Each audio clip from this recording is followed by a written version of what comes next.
Thank you for listening to Pow Block Podcast, the flagship Nintendo podcast of Boss Rush Network. Do you need even more gaming and entertainment in your life? Head over to bossrush.net where you can find news, reviews, creators, podcasts, and more focused around the content you enjoy.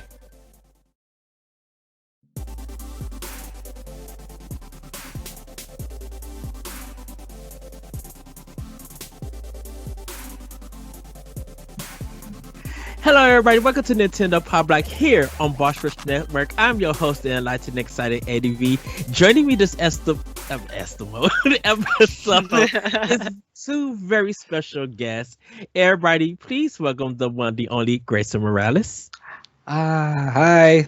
How are you? Thank you for having me. So excited to be back. Thank you for coming. And Stephanie Orphan. Hey, glad to be here. Yes, I didn't do nice this week because it's the last Monday and I had a busy week. I literally probably put in about 20 some hours just the weekend alone because I had a long work weekend with the people that we have to work with. I was just like, I don't want to think. I just want to have some fun and just go about it. But thank you, Stephanie. Thank you, Greysun. Congratulations, Stephanie, for becoming a permanent co-host on Boss Rush Podcast. If you guys have not checked that out, they record at 7:30, 8:30 p.m. on Boss Rush Twitch page on Wednesdays, and then you go catch the recordings on Monday.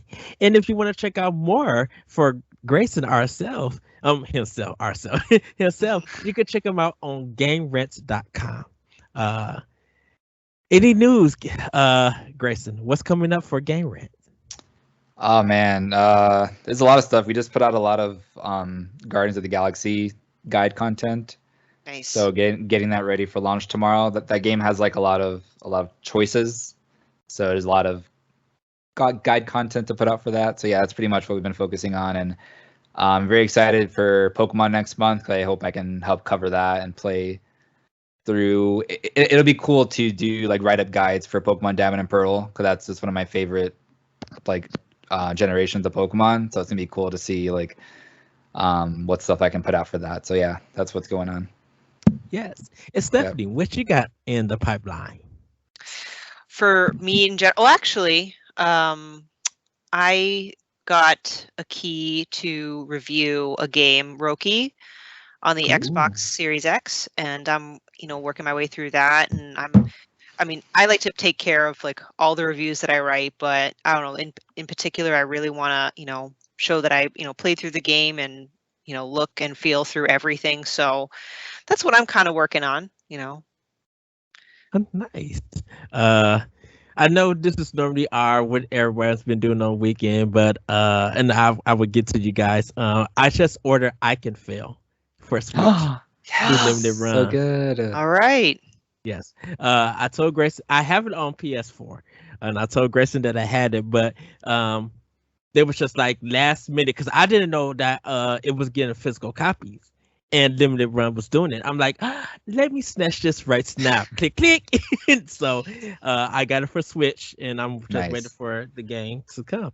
Now you have 2 copies? Yes. I had the digital, and Wonderful. then I had the physical. You gotta support the indies, man. Oh, yes. Hey, we talked about double dipping on our Boss Rush podcast last week. That was my topic because I'm starting to do that. Oh, hi, Stephanie. Welcome to the club. Trust me, if there's a game that I'm looking forward to, I would double dip. Monster Hunter World, I double dip. The day that it came out, I double dipped it on PS4 and Xbox, so I could play with different communities. Now, I won't be double dipping on Monster Hunter Rise because I don't have the PC to run it at this time. Same. But I think when you double dip, it's good for that publisher if you love that game. I double dipped on a lot of, and this is probably going to come into our doc mode later on, but double dipping when a great digital game gets a physical, a lot of Switch players do it. and I don't know if a lot of PS4 or Xbox players do it, or I'm gonna say PS4, PlayStation players do it. I don't know, but I will be double dipping. Continue to double dip. So, but Stephanie, how was your weekend?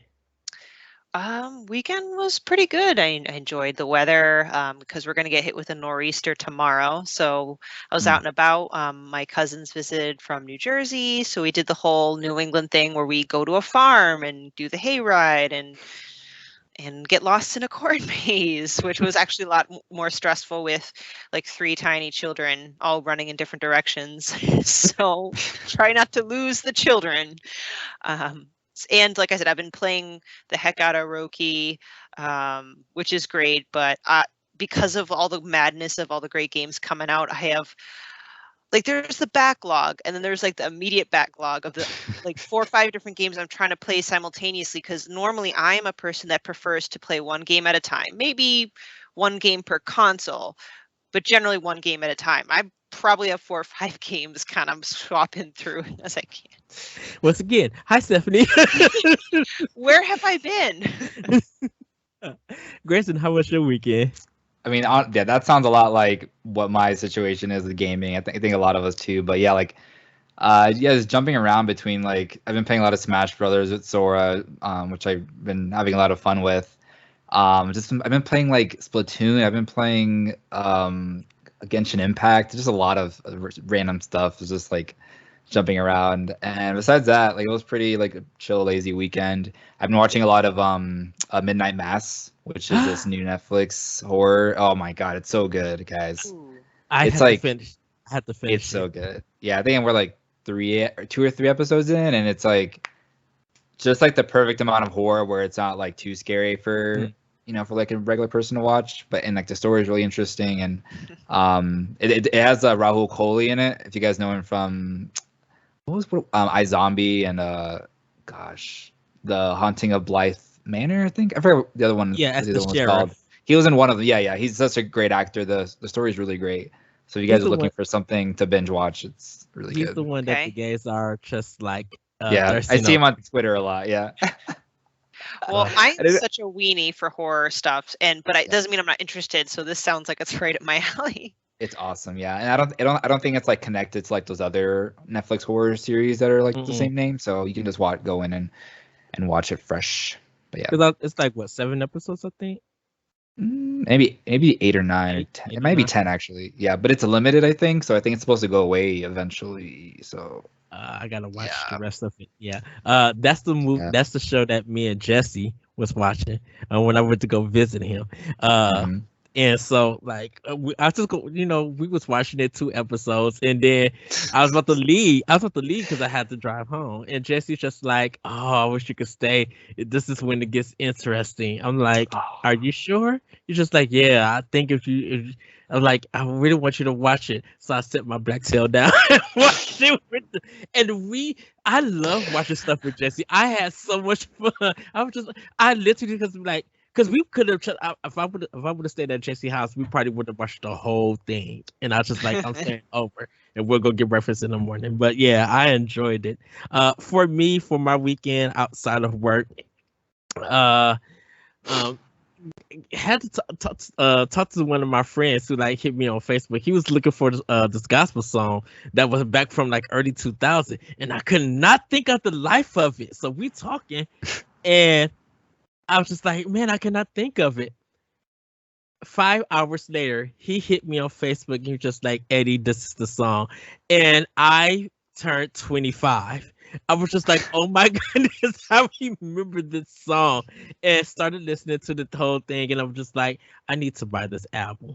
I was literally shocked on how like old school, like, because sometimes you hear a song and you cannot think of the artist, but you know what it is. And then when you hear it, you go back and hear the whole album and be like, where was I at during this time when I heard it? And I completely remember. I'm like, oh, wow. Because I remember that I had that CD. I burnt him a copy.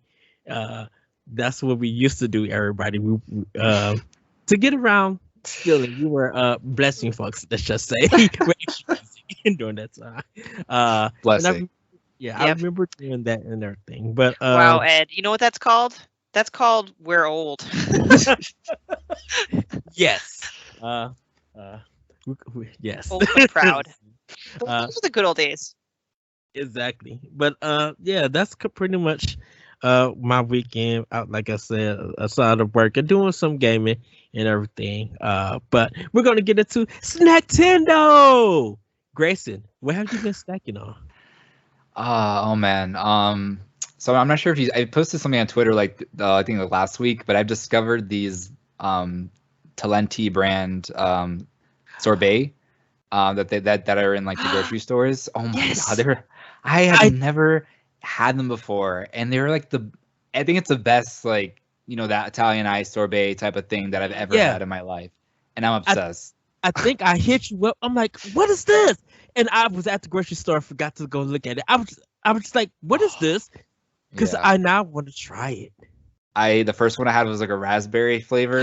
That's my favorite. Yeah, and they put like names in front of them. So this one's like Roman raspberry. So it's the marketing is on point. And then they have a mango one. It's like Alphonse mango or something. And it's like, and they're like dairy free, and they don't have like a lot of ingredients. So I feel like it's super. It's not like it's not like a bunch of terrible ingredients for you. Just a lot of sugar is what it is.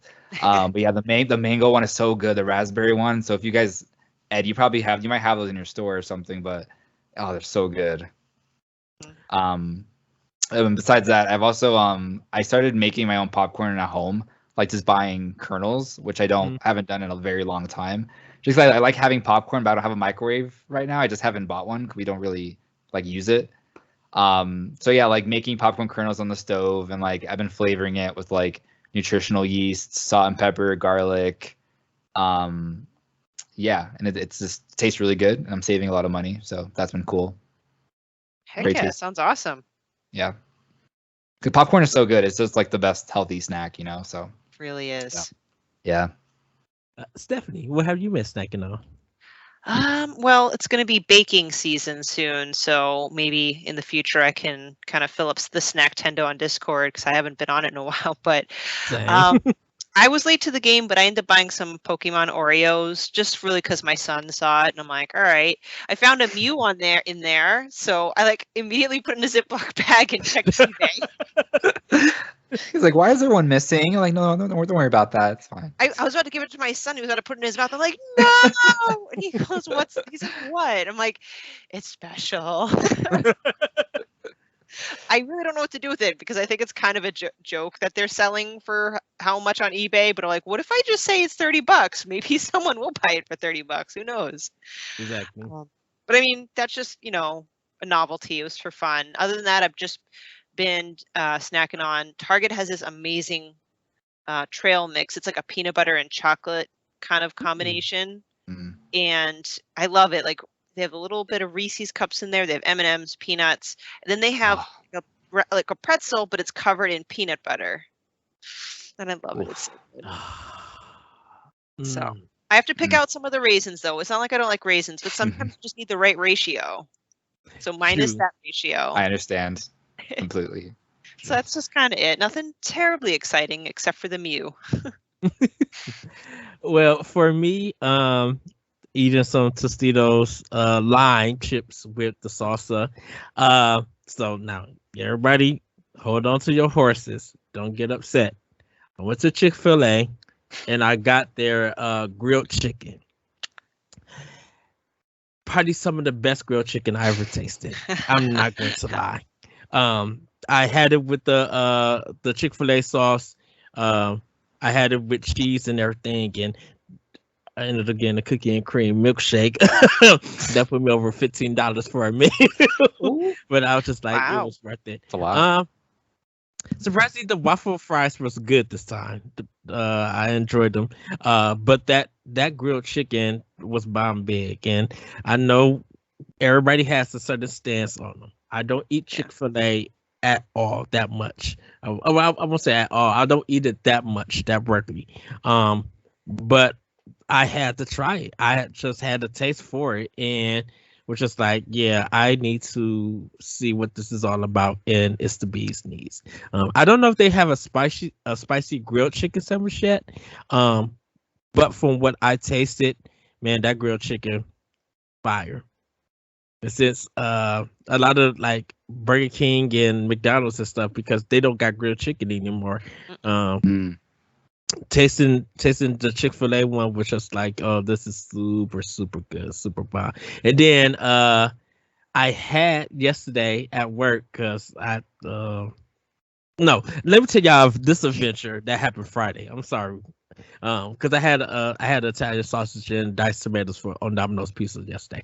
But Friday I ordered Chipotle, and I was putting my information in, and it changed my name, and I had to go and do something outside at work, and so I couldn't meet my DoorDash driver. The associate, when DoorDash came in, they was looking for somebody, and I told them before, if anyone is coming in to deliver food, just take it. And if it's the wrong people, I'm like, because the people at DoorDash, they're gonna come in and they're going to ask for it back because they delivered it wrong. That's what happened to me. Some guy, he delivered my Panda Express, but then also gave me a bag of Cheetos. And the funny is, I'm like, I sell this. Why is this from a gas station? My name is Dr. Liqua. I'm like, wait, what is this mess? So it took him 15 minutes to realize that he delivered the another order to me. So he came back. He's just like, did you guys still have it? I'm like, I still have it here. I'm like, I sell the stuff, so I don't know why. He's just like, oh, sorry, this is my first time. I'm like, oh. But yeah, she told them that they don't know anyone here, so DoorDash left with my food. So I had to call Chipotle back, and Chipotle is across the street. I can't leave because I'm the only person in the store that's running. You know, I'm the only manager. So I sent the person who told them that nobody was here to go get my food because I called them back. So she went and got the food, and when she came back, it was hot, fresh. It was really good. I love my burrito bowls. I put Voice of Young as the meal. There's one day I put Boss Rush Games. Oh no, I put Boss Rush Noms. So I kind of make punny stuff and everything. One day I just put Yas. It's just like, I'm looking for at work. I have a meal that says Yas. I'm just like, thank you. That's mine. Ed, you're my hero. That's awesome. Yes. But that's pretty much what I snacked on. The Chick-fil-A McGrill. Sorry. The Chick-fil-A grilled chicken sandwich, spot on good. If you guys are into that. Like I said, I know people have a stance, a viewpoint of them. But I just wanted to try it to see what it was all about. So we're going to actually move on to our next section, which is our game fact events. And actually, everybody, I got the game fact events. And if people know, The Legend of Zelda for the NES in 1986 was the first game to have a save feature. We kind of used the save feature on memory cards. Now we have our hard drives and micro SD cards and everything. But there was a particular game that actually did something with your saved data that actually affected and could have gave you a game over screen. There's a title called Enemy Zero by Kenji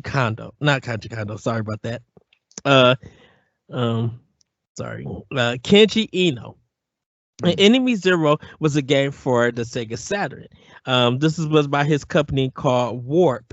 And it was released in America November 24th, 1997.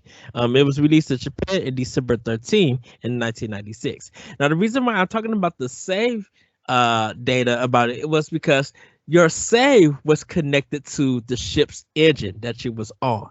And every time you save, you use the engine's energy. Oh. And in Enemy Zero, that affects the lights and everything. So every time you save, it will make the ship get darker and darker. On top of, you only could shoot enemies by sound. because you can't see the enemy. So you have to listen to like this beeper thing, and because if you save a lot, you can literally run out of energy on the ship. So Okay. you would, so when you start the game from whatever last saved, you will walk in and the ship would be dark and you cannot see anything, to the point where you literally have to start the game over. Because it's if the enemy gets you at enemy 0, it's 1 kill. That's it. You got to start back from the beginning. And this game, it was on 4 discs. So if you really wanted to like not Wow. say, God. yeah, you had to play all this on the Sega CD What? without save.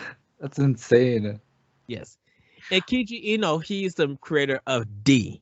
And some other games. Like he was the master of survival horror games. So if you guys want to like check it out, go. There are some histories. There's some playthroughs of it. But yeah, this is the first game that every time you save, it affects the engine that you're on in the video game. Where like Resident Evil, you had to you had The ink your ribbons. yeah, the ink ribbons to save. This game, if you just like literally saved, you was draining the ship's engine. I don't know how What's the it's title not been done before. Enemy 0. Enemy 0. Yeah, you're right, Grayson. Like, because that might infuriate some people to have that mechanic, and I guess it's how dim does the ship get per save. But overall, I Yeah. think it's actually a really creative way to really like if you want to add a difficulty level. That would be kind of an ingenious way to kind of Yeah, ramp it up. Maybe not over 4 discs, but Yeah. yes. Yeah. And we after that we didn't get any kind of innovative game to. I mean, Resident Evil, yes, but then we got Eternal Darkness, where, like I said last week, that it tricked you. So if your sanity meter was high, it would say, "Oh, we destroyed your data. We corrupted your data," and then it would get back into the game, and it made people mad because they thought they lost their save. So they was destroying the game. They were starting over and realizing that the data was still there. It was a mind trick, and Nintendo had to approve that for that to be in the game. That sanity to be in the game. So yeah, Interesting. that's the game fact events, even though it's not Nintendo related. But knowing that The Legend of Zelda was the first game to have in-save data where you could just save on the game, and then seeing Enemy 0 take that and switch it and play around with it is very interesting. So no, that's a good one. Thanks. Let's hope publishers out there are listening and start getting a little more creative. Write that down. Write that down. yeah. So everybody, we're gonna get into Family News. And wow, everybody, what happened last week? It's a whirlwind of craziness. We're gonna start off with this. Grand Theft Auto Definitive Trilogy will release on Nintendo Switch November 11th through the eShop, with the physical coming December 7th. With this information coming so soon after the game was announced, do you think it will perform and sell well on Nintendo Switch? And could this lead to more game support from Rockstar on Switch? So it's coming to all digital platforms on November 11th. Xbox is getting it free on Game Pass. Well, it's coming available on Game Pass. It's not free because you got to pay for the service. But the physical is not coming to December 7th. Do you think people are going to wait that long to get the physical? Or do you think people are going to jump on November 11th and buy it on the eShop? What are your thoughts? Stephanie, I'm going to start with you. Ooh, lots of thoughts running through my head on this one. So I, believe it or not, have not ever played Grand Theft Auto. It's just one of those popular franchises that I just never got into for various reasons. However, the news is still exciting because I understand that it's a popular series. And the fact that it's going to the Switch as well is mind-blowing because Nintendo, as everybody knows, tends to have a little bit more of a family-friendly interface, at least with their first party. I mean, they've since then incorporated a lot of third party, more mature themed games. So I think this is kind of big that Nintendo Switch is having this. Just in general, the tagline of like Switch sells games. Not that Grand Theft Auto needs help with that by not saying that, but I'm just saying like it can really only add to it. And I think it's hard for me to predict. I'm not really good at it on how well it'll do on the Switch, either physically or digitally. But I think when the numbers do come out, after the first few weeks or something, they'll be able to gauge, how Nintendo deals with, again, those more mature themed games. But as far as physical and I don't know, I think Switch owners tend to be more physical game owners, but I'm not really quite sure. I don't really have any great guesses. How about you guys? What about you, Grayson? Yeah, as far as the physical digital thing, I feel like it's like not 50-50, but like for me, I'm like all digital pretty much. And I feel like a lot of Switch owners are like that too. So I can see a lot of people just like wanting to pick this up day one, even if they don't get a physical copy, just because it's 3 games in one anyways. So it's just like, oh, it's nice to have all that installed in your Switch. And like it's one of the first times that that series has been on a handheld platform too. So that's also just like a huge reason to like choose a Switch over the other platforms too. As far as like the sales thing, I'm pretty sure like this will sell well, like no doubt. I feel like when this releases, it'll be like the top sellers in the eShop, like around there, just because like these games, it's been so long since they originally released, so they've been like so far removed. So like this generation of gamers like has not experienced that at all. So I think a lot of people will like dive in for the first time. God, there's something else I was gonna bring up too. Oh, you also asked like if other future games would come from Rockstar, the support. Yes.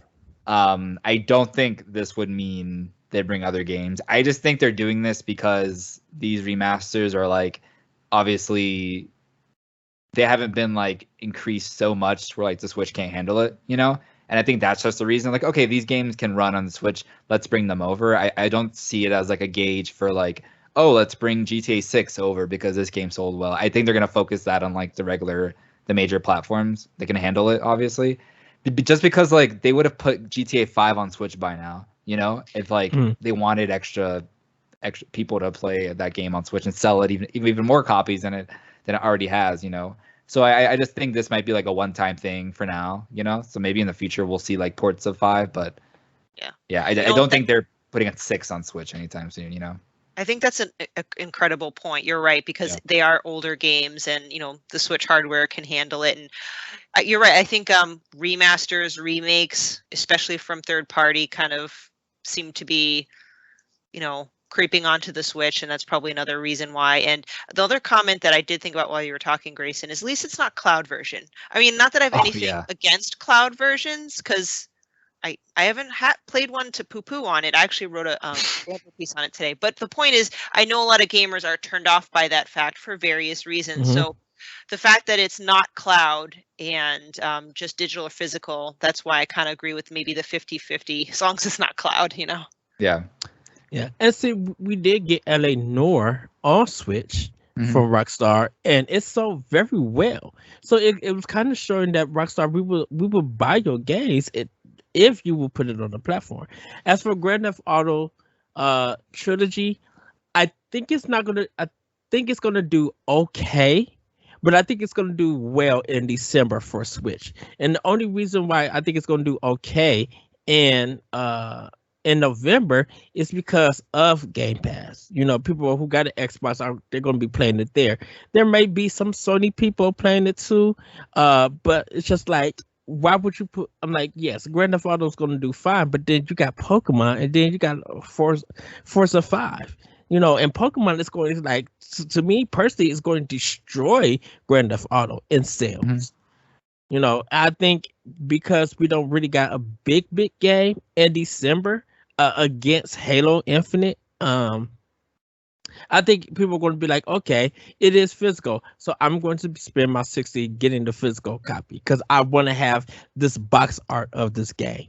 I want to be able to like carry it on the go, and now with my Bluetooth headphones, I get to hear the Vice City soundtrack. I get to hear 3 soundtrack. Hear what San Andreas is. Those 90s Dr. Dre cuts and everything. People are going to be like, I get to hear this while I'm on the go. So it's going to become like people's Walkman in a sense. And yeah, they could do that definitely with the eShop and stuff. But I'm like, when people are waiting and focusing more on Pokemon, once they get their feel of it, Grand Theft Auto is going to be there for them to play. So they have a flow of it. Um, so everybody, I'm going to admit, because there was 2 weeks ago that I wasn't on the show, and the guys, Laurent, Corey, and Jacob, they talked about Grand Theft Auto, and I'm not gonna trip or anything. I messaged Laurent, so I'm gonna be up and honest with everybody. I said I am going to buy the physical version. I know I have my problems of Grand Theft Auto, major problems with it, but I gotta show Rockstar. I told Laurent I want to show Rockstar I'm going to support you guys, but I just want you to know I want Max Payne 3 on Switch. I want it remastered. I want everything that was fixed because they had some trophies and stuff on PlayStation 3 that you did everything and it wouldn't unlock, and they never patched it.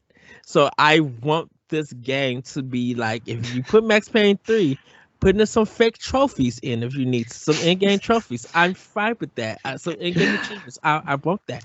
I want this game remastered and to be on Switch. After that, you don't have to support Nintendo at all ever again if you don't care. That's fine. But if you get Max Payne 3 on there, I would show more support. What if it was the cloud version of Max Payne 3? I would still buy it. Okay. Now, I'm going to shimmy my credit card with sadness because I have to do it, but I'm gonna shimmy it to show support.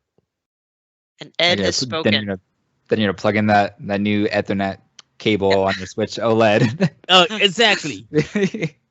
Exactly.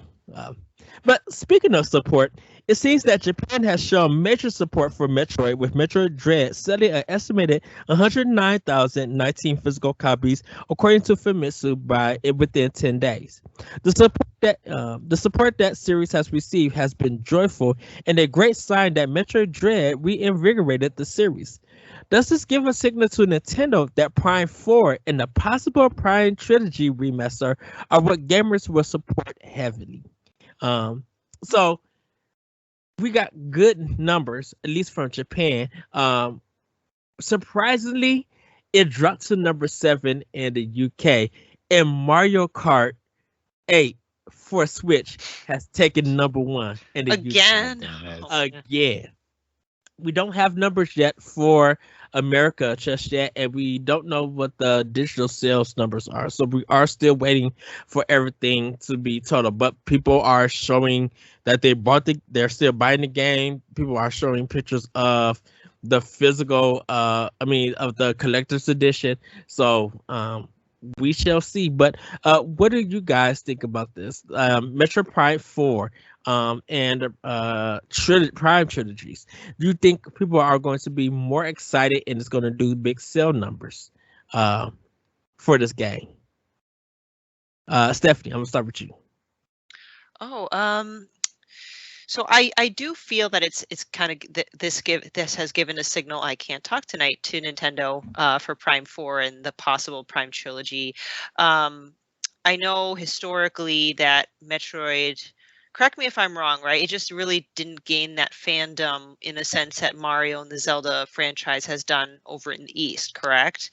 And I'm wondering, in the beginning, when Nintendo had become, very popular, like, was it late 80s, early 90s, I think they just found their niche, so to speak, with the light, the colorful, the fantastical, like the epicness of The Legend of Zelda, and just the quirky funness, familyness is not a word too, with Mario. And I think Samus has, not that it's by any means an older kid's game or anything, but it has, more deep, darker tones, sci-fi elements that maybe at the time just kind of really wasn't what Nintendo was focusing on when they saw the success with Mario and Zelda. But since it's been so many years, I think what gamers are looking for or what gamers are enjoying have changed. I think their tastes, I know my tastes have changed over the years. And I think the fact that not only did they revamp Metroid with Dread well, but they gave it so many different touch up. It's just so beautiful. So I just think that, I don't know, it's striking while the iron's hot. I just think it's a new day and a new age, and for sure, with sales, climbing like this, I would like to see, hopefully, more support for future Metroid Prime. I mean, Prime 4 in the trilogy remaster. I'm sorry. Yeah, I know here in America we're looking forward to Prime 4.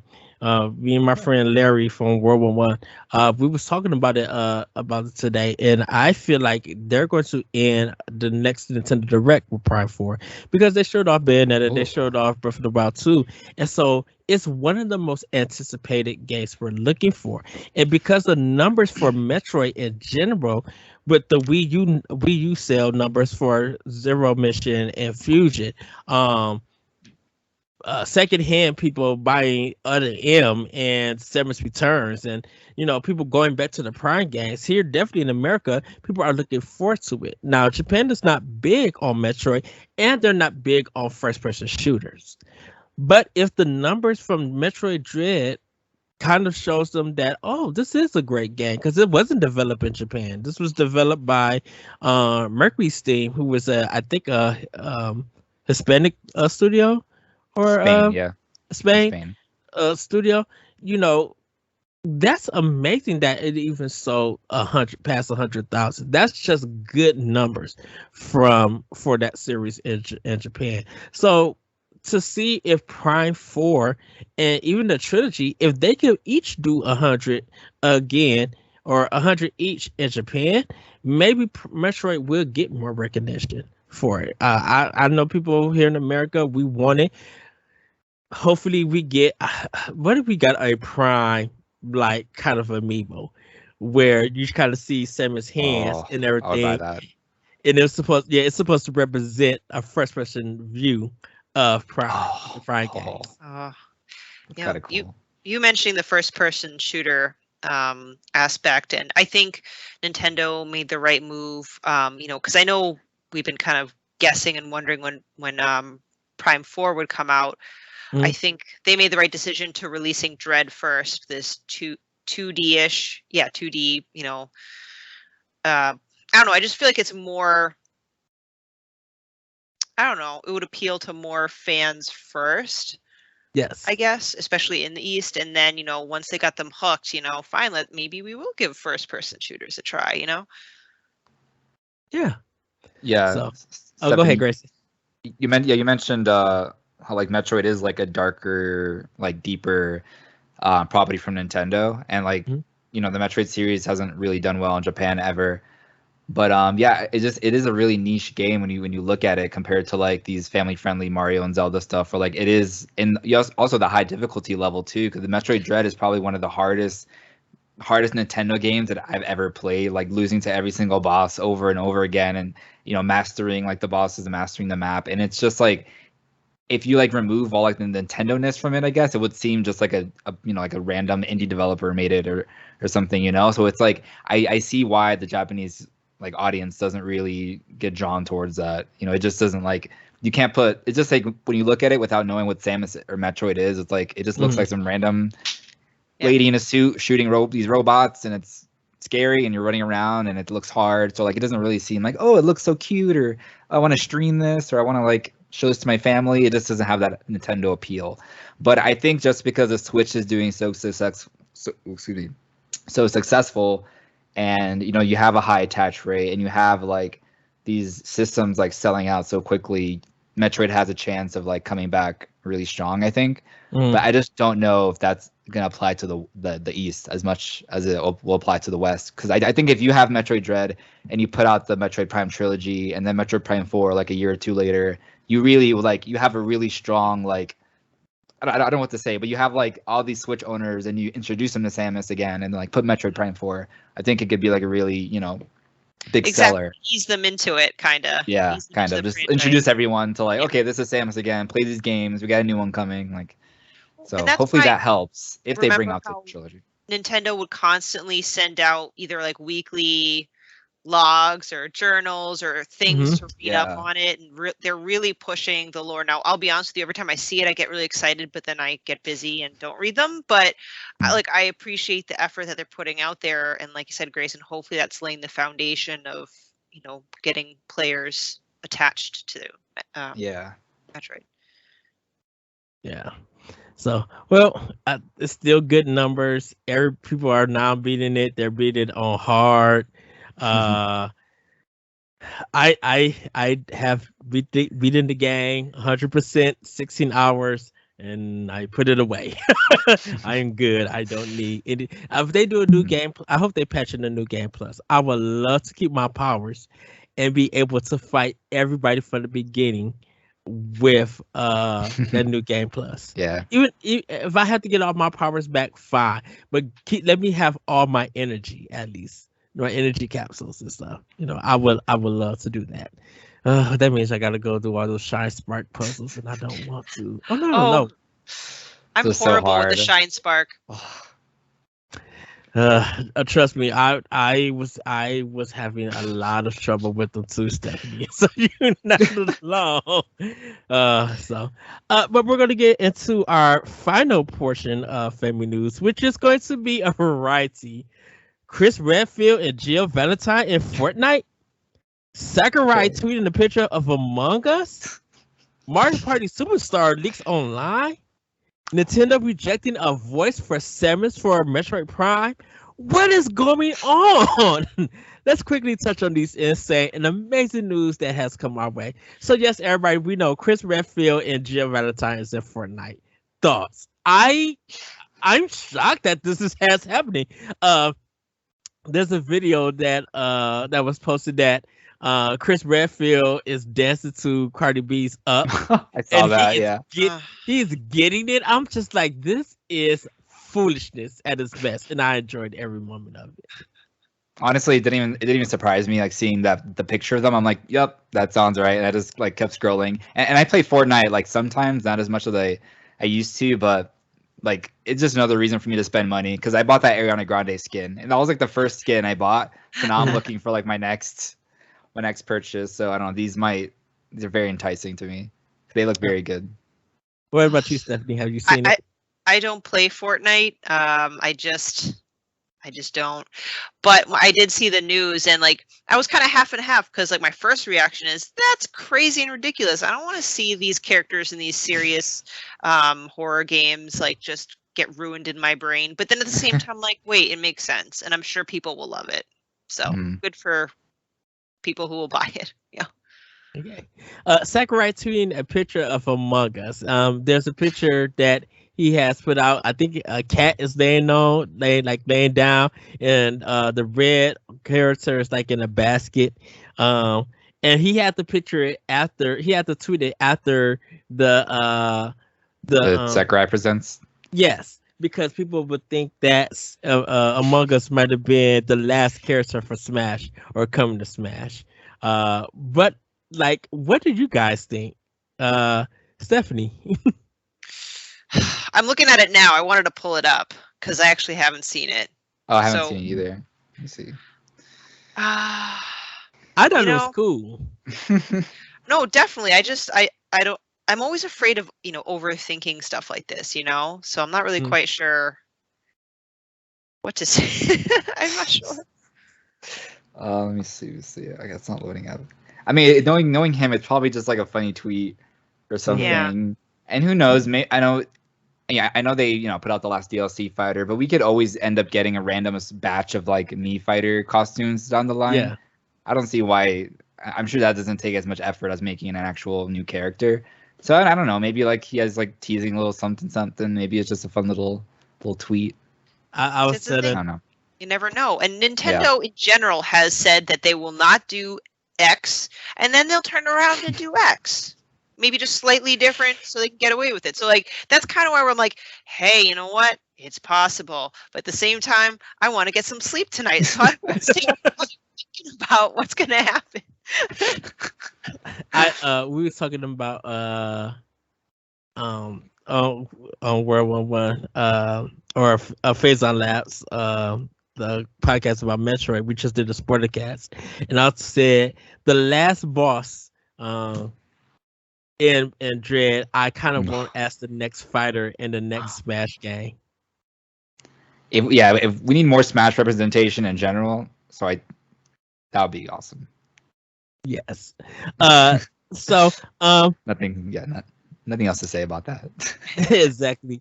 Mario Party Superstar leaks online, and I think it's one of the mini games that leaked. And I guess it's causing like, what the world is going on? I'm shocked that the game even leaked or anything came out. I'm just like, how is this possible? What did you guys think about leaks in general? I mean, for a game like Mario Party, no one's probably like, mad about spoilers or anything, just because it's a game that's basically a remaster of like a bunch of old games. Mm-hmm. But I don't know, it's like people are just gonna keep doing these things, like these leaks. Because I remember looking at because I look at Google Trends a lot for work. And I remember looking at Metroid Dread a lot, and Metroid Dread ROMs would come up a lot for people searching up, emulation and stuff like that. So it happens a lot with Nintendo Switch games, and it sucks to see, because you want people to support like Nintendo and buy the games that we like, to show like we want more of them. But I don't know, this is just like a random game to get. it's like kind of funny to me, like when I saw screenshots of it, and people were actually modding it too. They were adding their own like icons to the character select screen or something like that. Yeah. But yeah, I don't know. I don't know. I just feel like, leaks, they're just going to happen. We're in the day and age where the odds of something leaking are going to happen. I mean, maybe a few big IPs might be lucky enough to be in that steel trap. But so for me, I mean, I just do what I do. Again, I love my sleep. I just avoid social media on certain things. Like if I see something's trending, like if there's a leak of Breath of the Wild 2, well, okay, then maybe that's not a good example. But just, in general, like I'm going to just avoid it, because I know I can't stop it from happening. Me complaining about it on the internet isn't going to make a difference. If I don't want to know about it, I won't look at it, exactly. Like the monkey, just close your eyes, close your ears. With Mario Party Superstars, yeah, I agree, Greysun. I feel like a leak for that is, I'm not saying it's not significant. It's a big Mario title, but I'm like, what are you going to ruin? A bunch of mini games? I don't know. Like, right. What do you think, Ed? Yeah. Sorry, Greysun.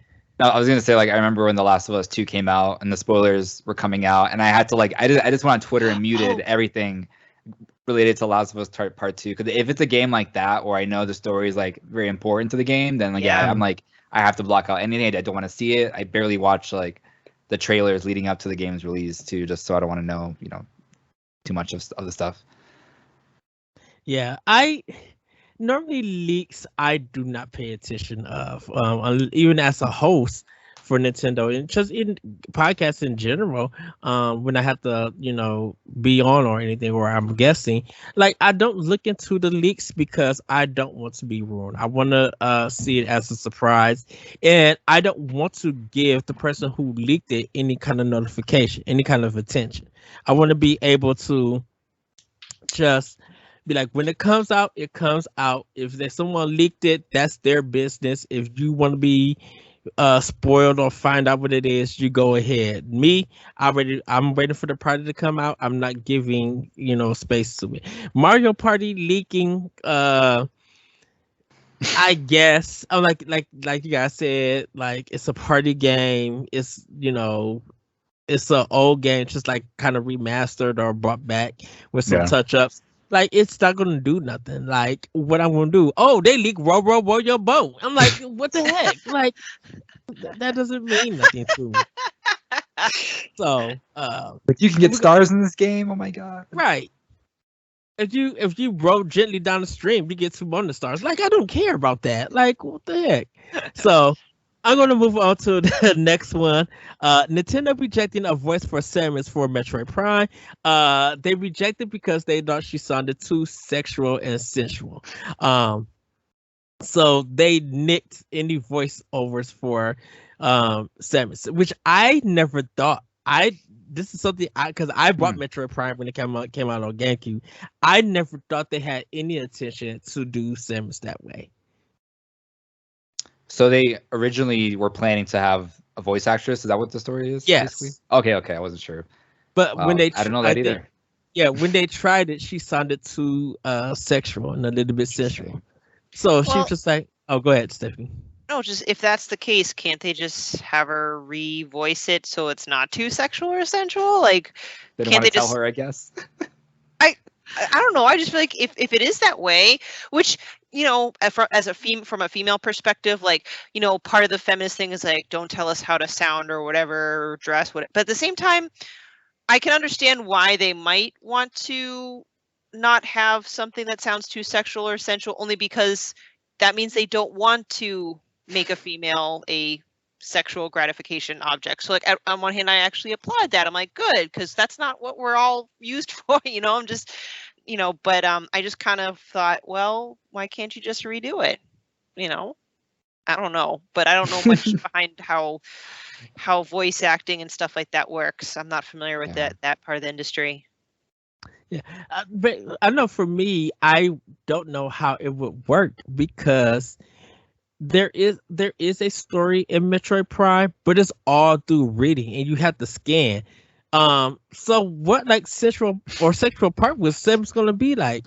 Ooh, there is a boss. Yeah, she doesn't really talk to anyone, right? Like in that game, she would just be probably inner monologuing, and which is just maybe they realized they didn't need that in that game, in Metroid Prime, until Other M, when they kind of change gears, but. Right, like is she gonna like Bayonetta? Like, ooh, because I got a super missile. Like, what can you do with Samus? Like she's got this North Ball power up. Yes. So I see real quickly on My Nintendo News, it says that the headline is Nintendo rejected some placeholder grunts and screams for Samus in Metroid Prime. So maybe it's that makes a little more sense. Or something. Yeah, she was doing a little bit too much with the noises, maybe. I don't know. It sounded like she has some good, I mean, now I kind of want to hear it. I want to be the judge of this. Can that information be leaked somewhere? Yeah. Like the voice recording? I'm keeping it clean. I think she has some special Cheery OOs, if you know what I mean. So, but everybody, that has been Femi News. We're gonna get into our doc mode because I cannot wait to have this discussion with you guys. It's been 10 years since the Nintendo Direct debut, 5 years from the Nintendo Switch announcement with the lovely rooftop Karen, and 4 years of Nintendo goodness with the sale of games, systems, a new OLED, and expansion pack. So, my fellow elite Black agents, have Nintendo business decisions helped them to get where they are at now? I know that sounded weird. And have they truly shown that they're not here to compete, but offer some of the best gaming to players around the world? And we know everybody at this time of this recording, the Nintendo expansion pack will be out, where you can play N64 games, Sega Genesis games, and anyone who has Animal Crossing, November 5th, you'll be able to play the DLC for that.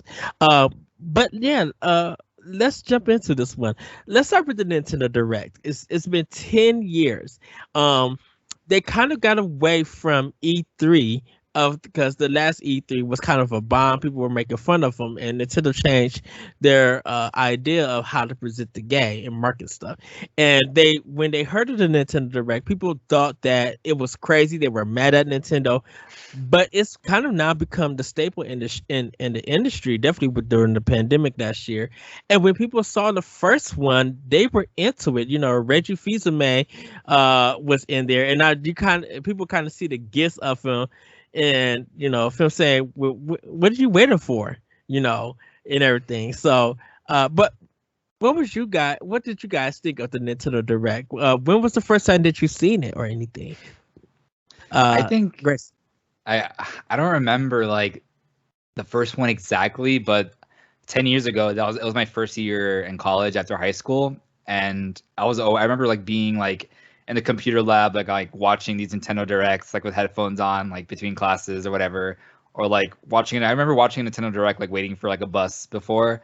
So like they've always been like just so much and so enjoyable to watch. At the beginning, you know, they were a little bit rough around the edges. If you go back to like the first few ones, like they were kind of stale and like not much like not as like smooth as they are now. You know, it was kind of like janky and awkward, and they didn't really know what they were doing, but they were trying to like they were taking a step in the right direction, obviously.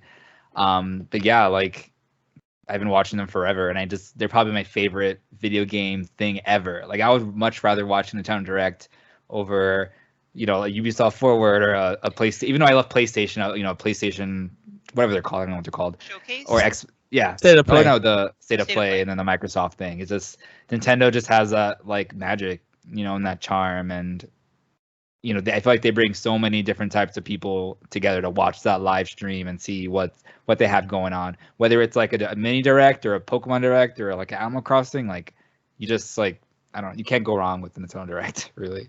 Yeah, you're right. They even have the Yeah. Indie World Showcase that belongs to Nintendo, right? Yeah. Yeah, and that still blows up on Twitter and the internet, even for these smaller titles, which is awesome to see.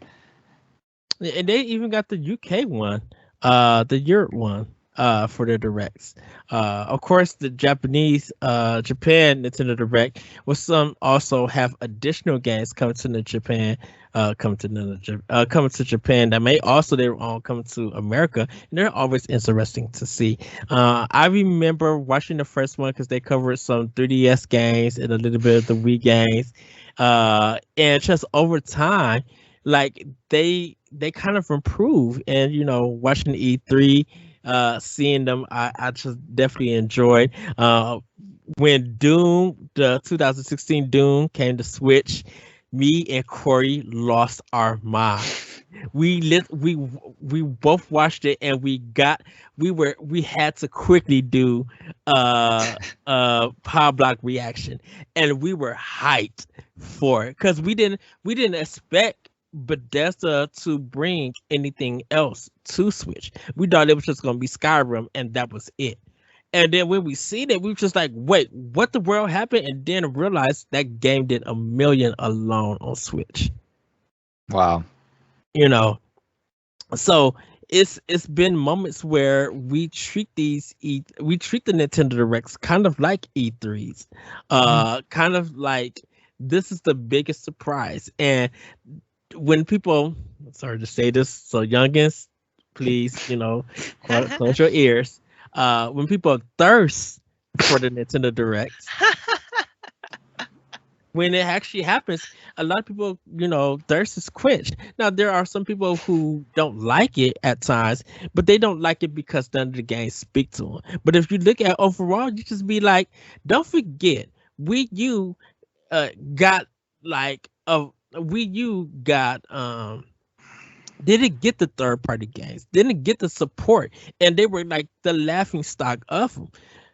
Now that we got so much support with Switch and definitely with the Nintendo Direct, it has changed the whole conversations. So definitely indies are watching it because they're seeing everybody's reaction, and they know that if they are seeing people tweet about them, people are putting, even though this is Steam, they're putting their wish list in the Steam showcase and stuff, or you know, if a game is coming to Steam, that's going to be coming to Switch. A lot of indies are paying attention because they're seeing people saying, I cannot wait for this game. I cannot wait for this game. And when a lot of people say it and it's trending on social media, that's not only good business for Nintendo, that's good business for that company. Trust me. Look at Konami. Konami, everybody was mad at Konami. And then they put out the last one, the Indie World, I think it's the Indie World one that they put out, and people were just like, oh, I'm getting this game from Konami. Even though I might not like them, I'm getting this game. And Konami was trending because of that. that was a good sales thing for them. So I think the Nintendo Direct has done a lot, not just for Nintendo, but for gaming in general, for for developers, for third party, for indies, for gamers, even people who only play on PlayStation or Xbox or just PC gamers. They're watching the Nintendo Direct because they want to see what is coming. And definitely when they used to do the wacky ones, when Reggie had to eat all those donuts because the ghost from Luigi's Mansion took over his body. God, He was in a meeting. So it's been so long. I don't even remember. Yeah, there is a skit that Reggie is in a meeting, and there's a Bill Trennan. He's in the skit too, and they're about to have a meeting, and to promote Luigi's Mansion 2 for the DS. Or 3DS, I think, one of the ghosts entered his body. And because it was a ghost who likes donuts, Reggie sitting there, ooh, donuts, and he's eating all these donuts. The one that everybody, you cannot deny this one. The one that everybody got super hyped about when it came to Nintendo Direct is the Reggie and Iwata fight to promote Smash Brothers. And to see them introduce Mii's and everything, and just see Iwata lively and just like these two Right? And they're like punching each other like really fast in the air. Yeah. And then he did the directly to you movement and started walking. And it was just like people were going crazy. And Nintendo started this all. Definitely when we seen just like Breath of the Wild, how they started out with the music and just like wake up Link, and people were just like amazed. And when they seen that game, it was just like, this is what people come to Nintendo Direct for. And now, yes, it evolved over time, but people know that, gamers know that, I should say, that the power of the Nintendo Direct has just influenced so much, and it brings so much memories. I was just watching the playlist of all the Nintendo Directs, and I was just like, oh my goodness, all of these games that came out, and just even watching the playlist for 2021, it's really amazing to see all of that. Stephanie, I'm sorry, did I about too much time? No. That was, both of it was so great to hear, because my story is not too exciting. I actually haven't watched a Nintendo Direct or E3 or any of that until I started, listening to you guys when I first was a fan. And I was like, I gotta check out these more often, because I'm usually the person like late to the party, always hearing about news like 6 months later or something. So I think the first Direct I saw was the Indie World Showcase, and I hopped on the writers chat in our Discord channel. And I mean, I'm a little biased because I was able to watch it and stream it with, my buddies, and I was just so excited and so hyped. But this doesn't surprise me though, because Nintendo is just in general known for wanting to do something different, wanting to be innovative. And I mean, we've seen Nintendo still participate in E3 this year virtually, right? But the content was slightly different. It's very curated. So, love it or hate it, Nintendo really wants to stand out and do something different. And I'm glad they did when they started the Nintendo Direct 10 years ago. Oh, yes. Well, we got the Nintendo Switch announcement from when it was codenamed the NX. And, we kind of seen that this person is playing, I think, Skyrim, or I think he's playing Breath of the Wild, or he was playing the game on his TV. And the next thing you know, you see him get up, or it's like his alarm or something. He gets up and he picks up the Switch, and he's taking it on the go, and it switches to the thing, and everyone's like, oh wow. And then he's taking off the Joy-Cons, and later on we see Karen, who looks a little bit like what's her name for Scooby-Doo, Delma from Scooby-Doo. Daphne? No, Or Velma? Velma, right? Oh, Velma. Did I say Delma? Sorry about that. I think you combine their names. It's okay. Exactly.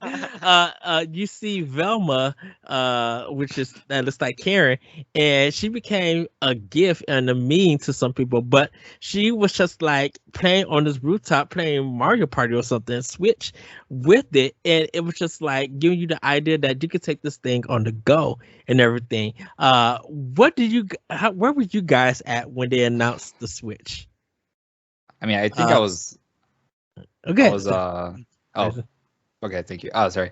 Yeah, I'm pretty sure I was at home because I think the pre-orders went live right after this, right? Like the same day. No, it was later.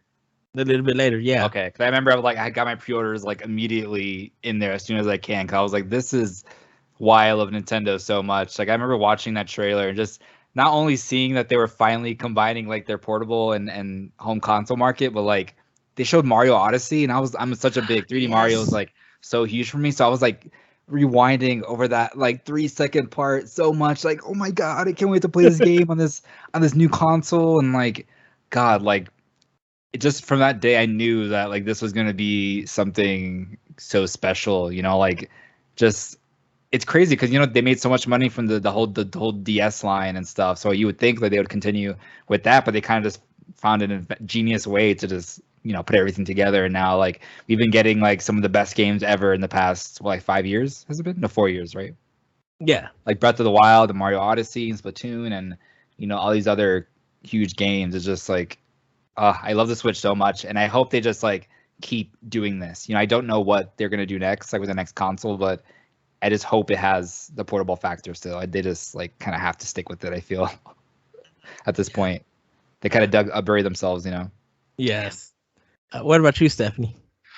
I don't recall like when the exact announcement was, because again, at that time I wasn't keeping up with the news, so to speak. But I eventually saw the trailer, and it blew my mind because Nintendo kind of went back and forth with their home consoles and portable, and I couldn't always afford all of them. So like I was on and off. I had my N64, my Game Boy Color, Wii, and then the DS. I kind of skipped a couple. So the fact that it could switch and the name was Switch, I was like, oh my gosh, that's great. And because like for me, I was already super impressed back then with the Wii. I know a lot of people really hated on the motion controls, and sure, it was janky sometimes, but for me, I thought it was like just as cool as virtual reality. I was like, oh look. So although I did not pre-order, poor naive little mind of mine, I did make note of when the Switch was coming out. I think it was released the same day as Breath of the Wild, right? Because I was March. Is it March 3rd? Yeah, March. Yeah, I think so. I was at work. Is that first Friday in March? I made my ex drive around and get it. I'm like, you go first thing when that store opens. He found Breath of the Wild immediately, but couldn't find the Switch. And I still give him credit to this day that he drove around like 4 or 5 different places until he found an Amazon bookstore that was selling Switches behind the counter. And I'm like, yes, I got that's so it. random. I know. That's crazy. Wow. I remember me and Corey was just talking, hanging out, and we looked on Twitter, and Nintendo had a video on their page, and we were just like, what is this? Clicked on it, and it was the announcement of the Switch, because Nintendo dropped that announcement with nobody knowing. Random, yeah. That's very random. And like, that was the video. Everybody could go back and see it. And the moment that they dropped it, everybody was hopping on podcasts. I think I did about 4 podcasts that week because we did one for Pow Block. I did one for my podcast, Optional Opinion. I was doing World War One. I was hopping on other podcasts like guessing and stuff. And everybody was talking about the Switch, and it's it has the feeling of the OLED discussion where people were just like, well, why do I need this? This thing's not going to have any systems. And it blew up. Like even after seeing what happened in February when they did the Japanese one and they was announcing ARMS and Shin Megami Tensei 5 and all of this other stuff, people was wondering, will there be games? And when the launch lineup came out, some people who were so against the Switch were just laughing. Oh, this system still don't have games. This stuff that we've been playing. And then Breath of the Wild dropped. The moment Breath of the Wild dropped and people was playing it, they were just like, "Oh, I get it." And then they was taking it on the go. They was doing the things that the video was showing, and they were just like, "Oh, oh wow, what is Horizon Zero Dawn again?" Like, and no disrespect to Guerrilla Games, no disrespect to PlayStation 4 owners, but people stopped playing Horizon to play. And you talking about, I sold the Switch at Toys R Us. And so I was getting lines, phone calls. I was doing it all. When the Switch was still selling out like 5 months after it came out, I literally had to at my job at Toys, I had to put my Switch on layaway. and I paid it off because I was still paying for my car. I was paying for other stuff. And then when I was able to afford it, I paid it off. I had already bought Breath of the Wild for a Switch with my Wii U copy. So I had it ready to go. I just had to buy the system. And ever since I bought my Switch, buying games for Nintendo, the system kept selling out. Holiday came. We had tons of Switches sold out. Nintendo was sending more. Black Friday was coming. Sold more. I was selling so many Switches. It was ridiculous that PlayStation 4 and Xbox sat on the shelves. And people who couldn't get a Switch were just like, I guess I'll get that other system. It's crazy.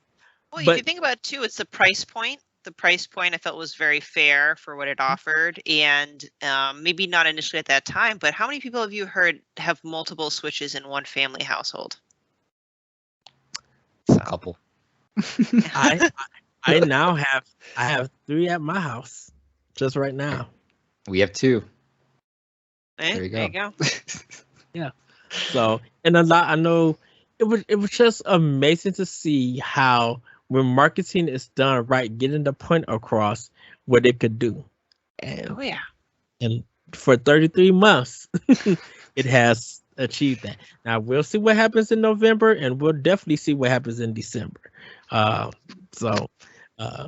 yeah, man, I just remember watching that. Watching it, and now we have, like I said, 4 years of goodness of games, the directs and everything. I want to ask you guys, out of the 4 years that you had your Nintendo Switch, what 3 games is like really not really only search you on Switch, but make you to be a proud Nintendo owner? So let's exclude Breath of the Wild because that's a given for everybody. Oh, come on. That was That's one of an mine. easy answer for me. Gotta get my Switch real quick. No, I got a list. Hold on 1 second. So I think Breath of the Wild, as high rated as it got and everything, and the reason why I said excluded because I knew we was gonna talk about it. It's a given. You cannot talk about Switch without talking about Breath of the Wild. Like, being invested in that world, the music, just finding out the story, seeing the king and everything, and him turning into the ghost, experimenting with the game, and doing this all on Switch on this portable thing, and being able to like sit it down and take it. Like, I was afraid to take my Switch out of my dock, and you like use it around, but I did, and I was just like, oh, it's a whole new experience for me. Definitely with Breath of the Wild. Stephanie, go ahead and talk about Breath of the Wild. Yeah, I'm still going to say it because if it wasn't for Breath of the Wild, I wouldn't have gotten a Switch day one. I've never gotten a day one console purchase. I'm your, average gamer at that time. So, but as soon as it was Breath of the Wild is the launch title, I'm like sold, 100% sold. But if I have to talk about anything else, I'm going to kind of cheat, and one of my answers would be collectively like these smaller indie games, because I feel like Nintendo was one of the first major publishers to really kind of get indie games, like get those indie developers foot in the door, and Nintendo just sold copies. Like obviously Microsoft and Sony are now kind of into the indie biz as well, but I feel like Nintendo and the Switch really just gave rise to the indies. So I would say indie games, because if you look at my library, which is like this big, like 90% of it's indie games. It really is. Yeah. I don't know if Grayson, you'll be talking about Mario Odyssey, but I would say that's another one. And then lastly, even though it's recent, Metroid Dread. Like, Yeah. oh man, that makes me so proud to be a Switch owner. Metroid Dread. Yeah. Okay, Yeah. Grayson. Yeah, so if we don't count like Breath of the Wild or anything, because obviously like everyone knows why that game is good. Like 3 games that I not only just put a lot of time into, but I think are just like really incredible. So like, yeah, Super Mario Odyssey for sure. Like I've 100% of that game, and I think I just played through it like 3 times probably. That's just like my comfort food where I go back to and like to play a nice comfy game where like, oh, it just feels so good, and I can't wait till we get like another new like Mario platformer. But yeah, that Monster Hunter Rise, that's a recent one, but that's been like, it's not like a Nintendo developed game, but I think it's still like very important for like the Switch as a console. That game just sold very well, and like it's just awesome. And I was split on saying Link's Awakening or Luigi's Mansion 3, because those games came out so close together, but I love those games so much. And I think like some people like missed out on them that year. They kind of, I feel like they kind of, especially Luigi's Mansion 3. I feel like not a lot of people talk about it, and that's such a fantastic. It's my favorite Luigi's Mansion game, like in general. And Really? I 100%ed that. Yeah, it's so much fun, like just collecting everything too, and like I think the way they handle like Mario and Luigi as a character is really good, because like towards the end of the game, like they both speak to each other more than they've ever spoken to in like a 3D Mario game, and it was fun seeing their interactions with each other and stuff. Yeah, those games are just like, those are like my top, my Switch games right there, probably. Nice. I like how you mentioned the Link's Awakening, because it's like that remake, so to speak, because it's another one of those games, it's a remake of a very old game. So you've got a new generation of gamers willing to try it out. Those whose Breath of the Wild might have been the first Zelda game, or even just older fans. Like for me, I had tried to go back on my Game Boy and play Link's Awakening, and I was on a car trip. I did the thing where I'd have to like be near all the lamps as they as we drive by, because I couldn't see it. So I'm like, oh, this is great. I'll just play the one on the Switch. Yeah.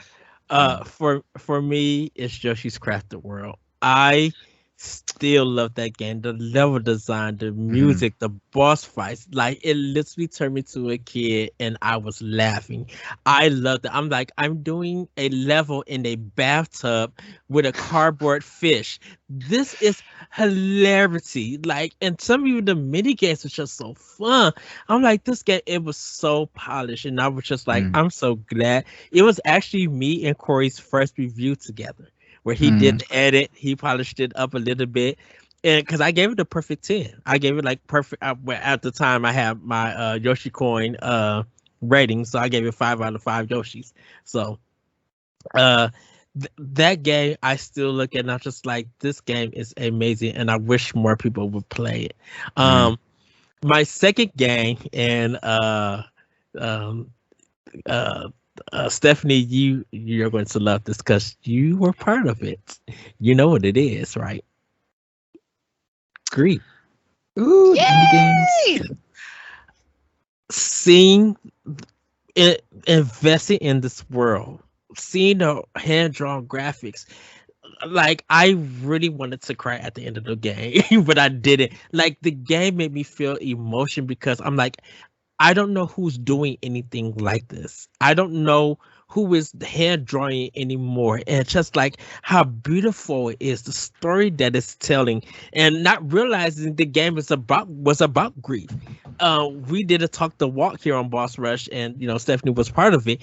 And Stephanie, just listening to you and David and Celeste, it made me recognize this game on a whole new level. I thought I was coming from this game is beautiful, the gameplay, I love it, and then realizing that it was something else, I was just like, oh, I did not get this meaning at all. And it like had I said, all the feels.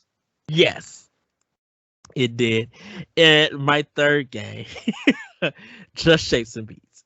I am a house fanatic. I love house music. I love dancing, and just it gave me that arcade feel, and it made me remember, oh, this is one more gameplay. Let me play one more time. Let me play one more time. And just hearing the music and just like doing boss fights where you had to do it all in one row. I was just like, oh, this game.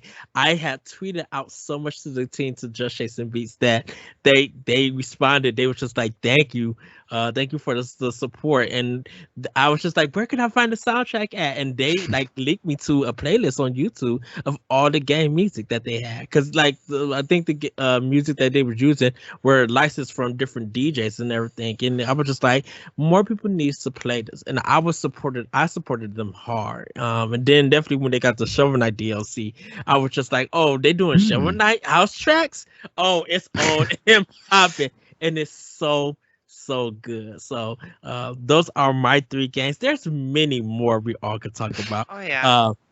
But I will say real quick, Ed, about Gree, because it's funny you mentioned that for being like a Switch owner, because Gree, you know, is available. Heck, it's even available on Android and stuff like that, PS4.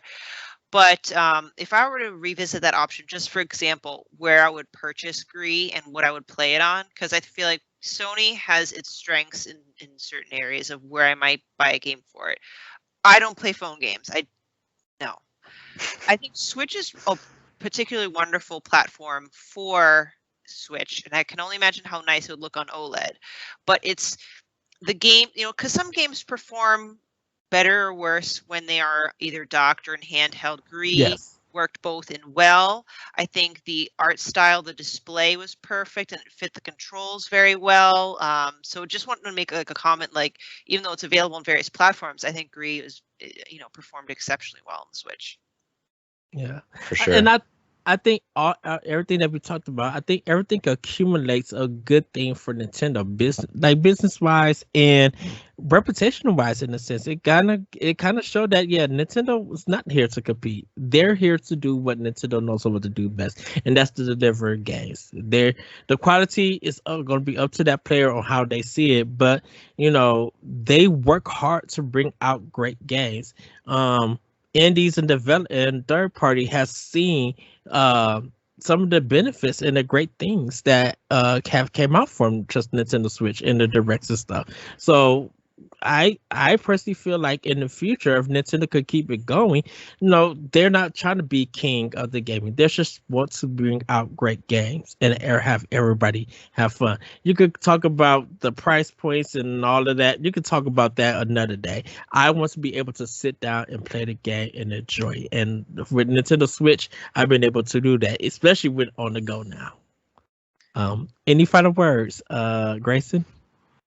I was gonna mention this earlier, but you talked about how the Switch, like when the first was announced, like the whole switching between the dock and the, handheld mode. Like, I was doing that, in the first week or two, and it was like that thing where like I realized, oh my god, I'm actually doing the thing like they're showing like in the trailer, in the commercial. Like I'm doing the thing, like I'm playing Breath of the Wild in my bedroom, and then I'm like, no, I'm going to like a cutscene heavy moment or something. I want to like put switch in the dock and watch it on the big screen, and then go back to my handheld mode to do some shrines or something. It's just like, there's nothing else quite like the Switch, and I love it so much. That's all I want to say.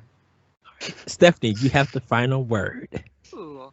I really enjoyed this topic. Everything that we talked about in dock mode does really prove that, the type of business decisions Nintendo makes, really, they just go to the beat of their own drum or whatever that saying is. And sometimes I don't understand why there are debates and comparisons made between Nintendo and Sony and Nintendo and Microsoft. I mean, it's for conversation's sake, fine. But for me, I don't know. I just never really found them to be, at least in modern day, competitors. They're just kind of running parallel lives, I would say, because Nintendo's just like, we want to do our own thing. We want to experiment, even if we kind of bomb or not have the best, launch or edition of one thing. They come back a couple years later with a new and improved, and it's even better than ever. Even with, because if Nintendo truly wanted to be a competitor, they would be doing what Sony and Microsoft are doing, kind of like their online service. Now, I'm not going to say who's better or who's not better, but I'm just saying it's clear that Nintendo has a very distinct direction that they want to go in. They're like, well, we're setting this price point, offering this. We don't care how Game Pass and PS Plus are doing it, because they would be. They're different for a reason, Yeah. They make their money whether we like it or not. Yes. And I gotta say this because it's because of Breath of the Wild, Nintendo Pow Block started that way. Mm. Of course, meeting Corey and supporting him do his content, and then him linking up with me and Adrian, and we are having our friendship and love for Nintendo. Talking about Breath of the Wild just brought us in, and it was just like, oh, I'm having fun. And I can't wait to talk about more Nintendo. And for the last 5 years, we've been talking about Nintendo.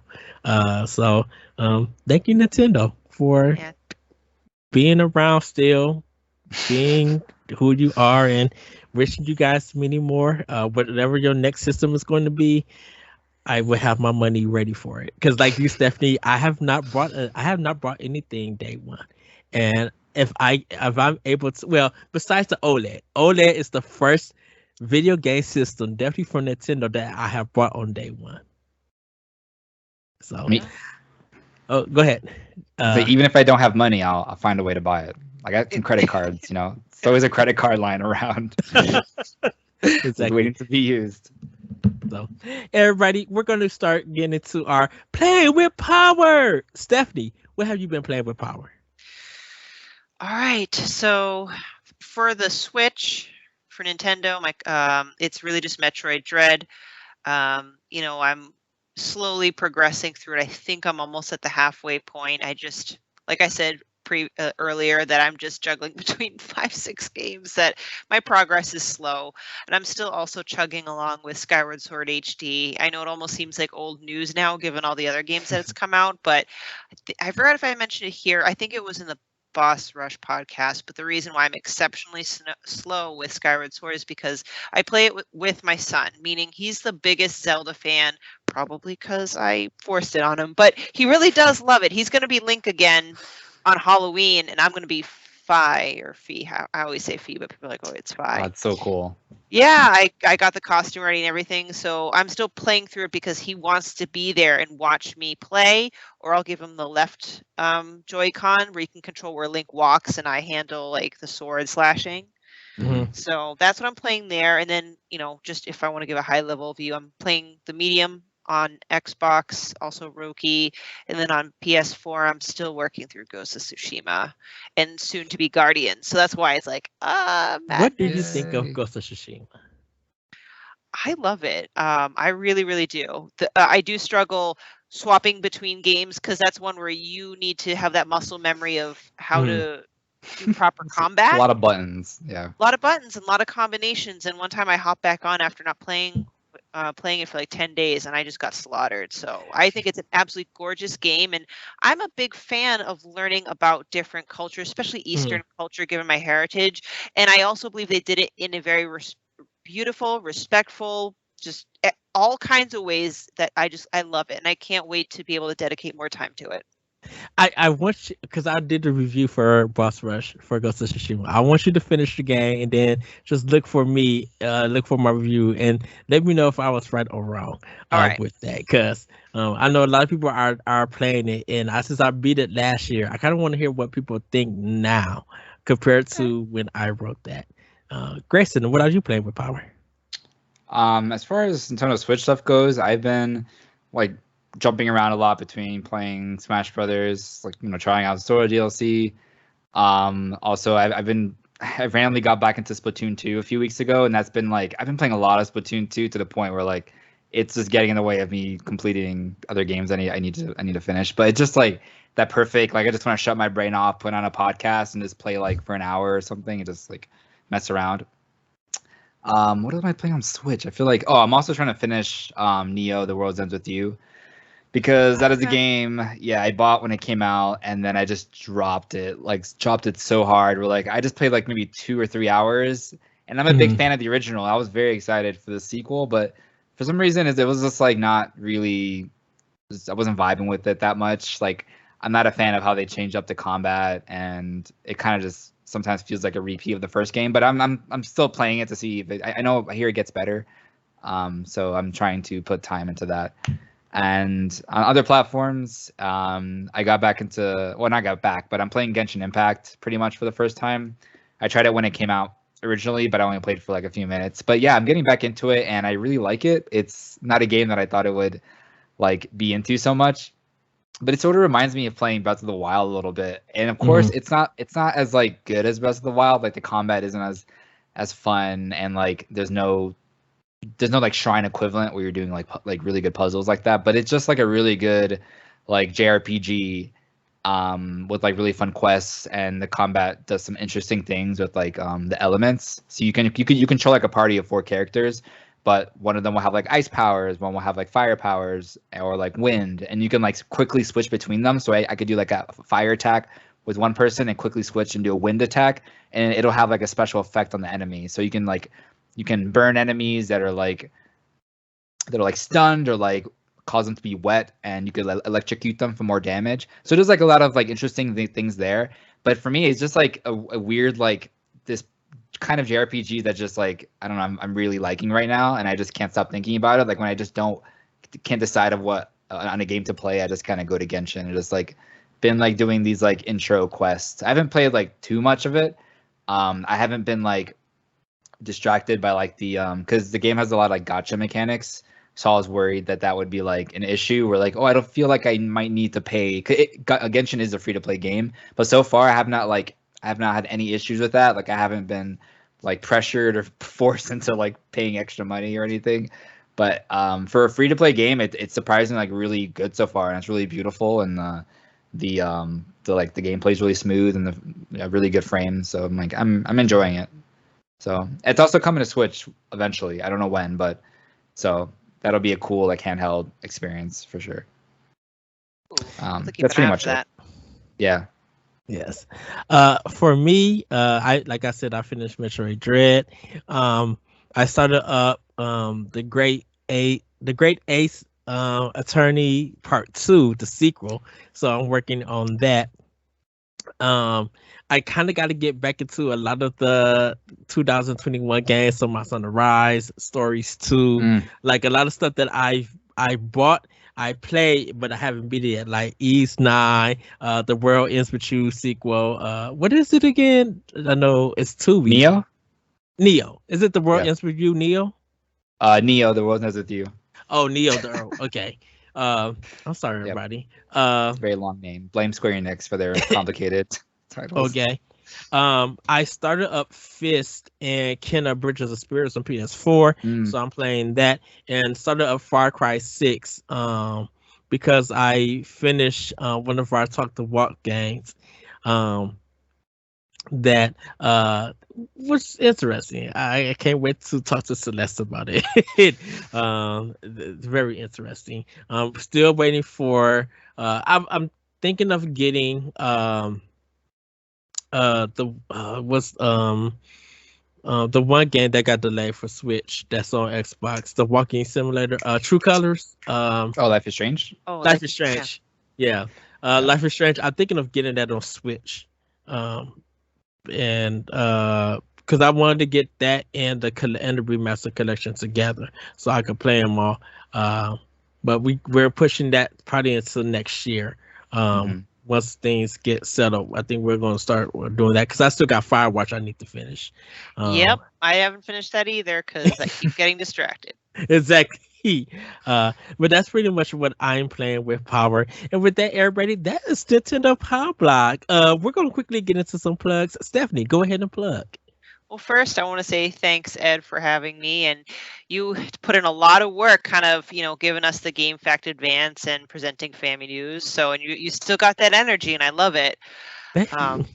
Maybe my cat doesn't love it so much. I think I terrified her. Anyway, you can find my articles on bossrush.net. Check out the website, not just for my articles, but everybody's articles, because they're all great. And you can find me on Twitter at Klimov, KLIMOV_author. All right. Grayson, where can we find you at? You can find me on Twitter at Greysun Morales, and Greysun Morales on Instagram as well. You can find my writings over at GameRant.com. Yes. That's it. You guys can find me on Twitter at that retro code. Check out Nintendo Pow Block on Wednesdays. We do record live on Mondays at Boss Rush Network on Twitch, or Boss Rush Live on Twitch. I am writing some articles. Stephanie, you're gonna kind of like this one. I kind of, before we go, cause I'm sorry, Roddy. So the article that I'm writing is called, right now it's tentatively called, "Is it bad design?" Or is it dreadful design?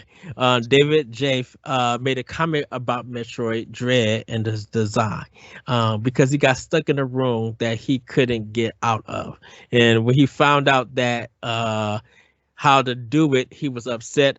He turned the game off. He deleted it from the Switch, and he went on a rant on his Twitter, on his YouTube page about the game. So, and he called the game. He called because of what that is, bad design. He said he hasn't played the Metroid game since Super Metroid. Like, that was his first one.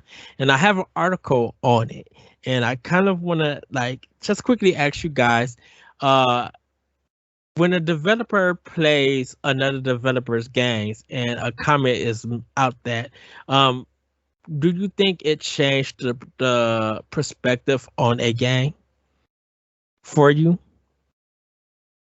It doesn't change the perspective for me personally. I think for me, it's like I'm just gonna make my own opinions about it based on what I'm reading or reviews or just playing it.